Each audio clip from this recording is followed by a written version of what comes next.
തിരുവാവണിരാവ് മനസാകെ നിലാവ് മലയാള ചുണ്ടിൽ മലരോണപ്പാട്ട് മലയാള ചുണ്ടിൽ മലരോണപ്പാട്ട്. അങ്ങനെ പുതിയൊരു ഓണക്കാലം ഇങ്ങെത്തി. സംസ്കാരം കൊണ്ടും കലകൾ കൊണ്ടും സമ്പന്നമാണ് നമ്മൾ കേരളീയരുടെ പൈതൃകം. കേരളക്കര വിട്ട് അമേരിക്കയിലേക്ക് വന്ന നമുക്ക് നമ്മുടെ ഓർമ്മകൾ ഉപേക്ഷിക്കാൻ സാധിക്കുകയില്ല. ഈ പൊന്നോണക്കാലത്ത് രുചിക്കൂട്ടുകളുടെ ഓണസദ്യ വിളമ്പുവാൻ തയ്യാറെടുക്കുന്ന നമുക്ക് ആദ്യമായി എൻ്റെ ഹൃദയം നിറഞ്ഞ ഐശ്വര്യത്തിൻ്റെയും സമ്പൽ സമൃദ്ധിയുടെയും ഓണാശംസകൾ നേരുന്നു. അപ്പോൾ ഇന്ന് സദ്യകളിലെ ഒരു പ്രധാനിയായ ചക്കര വരട്ടിയത് നമുക്കുണ്ടാക്കിയാലോ? നമ്മുടെ ഏത്തക്കായ അഥവാ നേന്ത്രക്കായ വെച്ചിട്ട് ചക്കര വരട്ടിയത് ഉണ്ടാക്കുവാനായിട്ടാണ് പോകുന്നത്. അപ്പോൾ നമുക്ക് തുടങ്ങിയാലോ? പോരെ? നല്ല ക്രിസ്പി ചക്കര വരട്ടിയത് ഉണ്ടാക്കാൻ വേണ്ടിയിട്ട് നല്ല പച്ച നേന്ത്രക്കായാണ് എടുത്തിരിക്കുന്നത്. കറ പുരളാതിരിക്കാൻ വേണ്ടിയിട്ട് കയ്യിൽ എണ്ണ തടവുന്നത് വളരെ നല്ലതാണ്. തൊലി പൊളിച്ചെടുത്ത് കായ പെട്ടെന്ന് തന്നെ കറുത്തു പോകും. അതുകൊണ്ട് നമുക്ക് തൊലി പൊളിച്ചിട്ട് എത്രയും പെട്ടെന്ന് നമുക്ക് വെള്ളത്തിലിടാം. വായോ. അപ്പം നമ്മൾ തൊലി പൊളിച്ച കായ വെള്ളത്തിലേക്ക് ഇട്ട് കൊടുത്തിട്ടുണ്ട്. 2 ടീസ്പൂൺ ഉപ്പും കൂടെ ചേർത്ത് അതിനായിട്ട് വെക്കുന്നത് നല്ലതായിരിക്കും.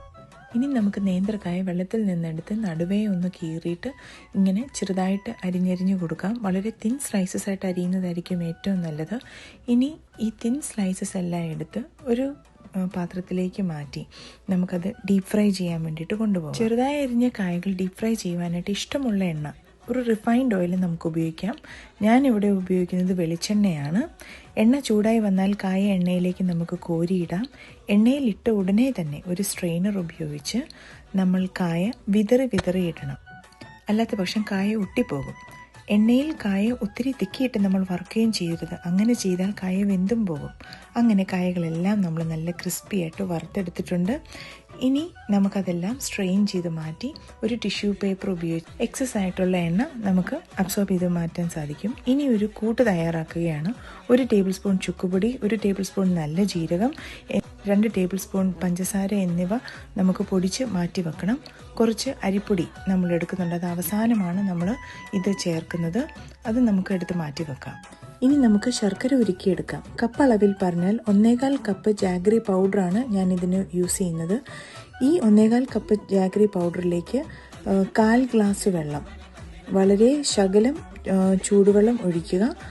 വെള്ളം കൂടുതലായിട്ട് നമ്മൾ ചേർക്കരുത്. ശർക്കര പാനി നന്നായിട്ട് കുറുകി വന്ന് ജലാംശം അഥവാ വാട്ടർ കണ്ടൻറ്റ് മാക്സിമം നമ്മൾ കുറയ്ക്കണം.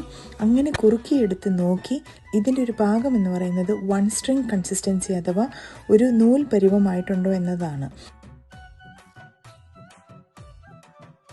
ഇനി ഈ കുറുകി വന്ന ശർക്കര പാനിയിലേക്ക് നമ്മൾ പൊടിച്ചു വെച്ച പഞ്ചസാര, ചുക്കുപൊടി, നല്ല ജീരകം തുടങ്ങിയവ നന്നായിട്ട് ഇളക്കി നമ്മൾ ചേർക്കണം. ആ കൂട്ട് 1 മിനിറ്റ് കൂടെ നമ്മൾ കുറുക്കിയെടുത്ത് നന്നായിട്ട് കുക്ക് ചെയ്തിട്ട് നമ്മുടെ ക്രിസ്പി ആയിട്ടുള്ള വറുത്ത കായ ചേർക്കാം. ഇത് നല്ലവണ്ണം ഇളക്കി എല്ലാ കഷ്ണത്തിലും പിടിച്ചിട്ടുണ്ടെന്ന് നമ്മൾ മേക്ക് ഷുവർ ചെയ്യണം. ഇനി ഇതിന് ശേഷം നമ്മൾ നല്ല വറുത്ത അരിപ്പൊടി ഇതിനകത്തോട്ട് ചേർക്കുക. പാൻ ഓഫ് ചെയ്യുക, നന്നായിട്ട് ഇളക്കുക. നന്നായി തണുക്കാൻ അനുവദിച്ചതിന് ശേഷം ഒരു സെർവിങ് ബൗളിലേക്ക് ട്രാൻസ്ഫർ ചെയ്യുക. ഇതോടുകൂടി നല്ല സ്വാദിഷ്ടമായ ചക്കര വരട്ടി റെഡി. അപ്പം നമ്മുടെ ചക്കര വരട്ടി റെഡി ആയിട്ടുണ്ട്. കറക്റ്റ് പാകമാണ്. നിങ്ങൾക്ക് കേൾക്കാൻ പറ്റുന്നുണ്ടോ എന്ന് എനിക്ക് അറിഞ്ഞൂടാ.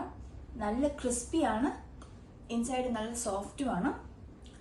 എല്ലാവരും വീട്ടിൽ ഈ ഓണക്കാലത്ത് ഇത് ട്രൈ ചെയ്യുക.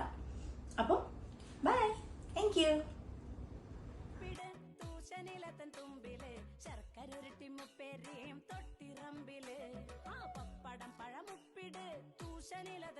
നമ്മുടെ പാചകത്തിന് ഏറ്റവും കൂടുതൽ നമുക്ക് മാർക്ക് കിട്ടുന്നത് ഏത് സമയത്താണെന്നറിയോ? നമ്മുടെ മക്കളത് ആസ്വദിക്കുന്നത് കാണുമ്പം നമ്മുടെ മനസ്സ് നിറയും. 2 വയസ്സുള്ള എൻ്റെ കുഞ്ഞ് ആ പാത്രത്തോടു കൂടി എടുത്തുകൊണ്ട് പോയിട്ട് അവൾ TV ഷോ എൻജോയ് ചെയ്ത് അവൾ ആ ചക്കര വരട്ടിയത് കഴിച്ചുകൊണ്ടിരിക്കുക.